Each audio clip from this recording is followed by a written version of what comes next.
Well, we have to go off what we see off tape from the preseason and understand the, young quarterbacks, the last 42 starts. In the last 5 years, 42 guys have made their first starts in the NFL. And you would like to think that stats aren't very favorable for them when they start. Well, we have to understand that out of the last 42 starts, those guys are 16, 25, and 1, which is a lot better than you would just assume. He's going to do a good job preparing. Those guys do a good job coaching those guys where they're prepared to play the game. And the stats of those quarterbacks, 60% completion percentage, 200 yards passing. So we've got to prepare for him just like he's a starter. He is officially now an NFL starter. So we've had experience with that before, and guys have been successful against us, and we've got to prepare accordingly. You mentioned the preseason film. Do you even go back and look at college tape or something too? We evaluated him when he came out of college. Of course, you use every avenue you can to evaluate him. All right, Brandon Allen, he's starting in place of Flacco coming up the rest of the season. 6th-round pick by Jacksonville in 2016, the third-string quarterback for Jacksonville and the Rams. And he spent last season on the practice squad of the Rams, 57% completions, excuse me, at Arkansas. D-Man, I wish I had one of those things that, a monitor or something, a plug, something that I could stop the tape and talk to Freddie Kitchens. He said 42 starts by new first-string quarterbacks. You wouldn't believe how good they are, 16, 25, and 1. Let me tell you something. If I never saw that stat, if you told me that there were 42 games started by these guys, how many do you think they'd won? I'd say, I don't know, about 15 or 16. I wouldn't be surprised by it. And 200 yards passing, if you stop him from throwing 200 yards, you should win the game.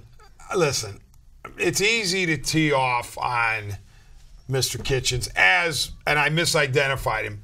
Rex Ryan has done, not Rob. Rob was the one who coached Rob was with us, the Browns and the Saints and all that. Rex is the guy who's having fun at the Browns' expense. But it's easy to get after Kitchens, but in this case, to me, you don't even worry about the stat. You just say to your team, go get him. Just because he's a first-time QB doesn't mean that we can take it easy or be lax in our preparation. You don't need to have stats to back it up. That's exactly right. I said the other day, by the way, talking about Rex and Rob Ryan, I want Rob Ryan to come here as a coach because when he was here 10, 12, 15 years ago, I was at a press conference and I started to ask the question. He says, hold on, Les. He'd never met me before. He says, I love your show. Can I be a guest on it? Wow. So you want that guy, right? Yes. Yeah. That would be right. But I remember his flowing silver locks. They were so funny. All right, so you got Brandon Allen, whose name will go down in infamy. Right, Les, but here's the thing.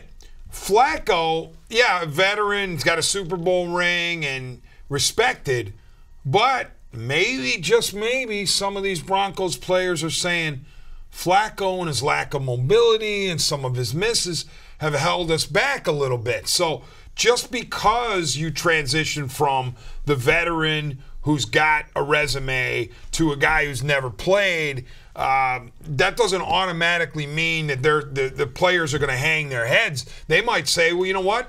This Allen kid has got a little more pep in his step than Joe Flacco does. Flacco has the big arm. Maybe this kid can throw underneath and make some things happen. They give him but listen, there's no excuse for Steve Wilks, though. Steve Wilks, D coordinator of the Browns, has to dial it up to the point where it becomes extremely difficult for Allen. But here's the other thing, too. My sense is they're not going to ask Allen to win the game for him. They're going to ask the defense they have a good running game. And their running game with Lindsey. So, we'll see. But the Browns absolutely, positively cannot turn the ball over. If they don't turn it over, I'm virtually guaranteeing a win. Yeah, a 2-5 team, it's hard to guarantee a win, but you'd almost have to in this case. And if not, can't even begin to think what will happen in Berea. Right, and let's see. If Jarvis Landry says we're going to win, then he comes back and says we're going there to win, Let's just make sure that Denver doesn't see that, so there's no misperception of a guarantee. How about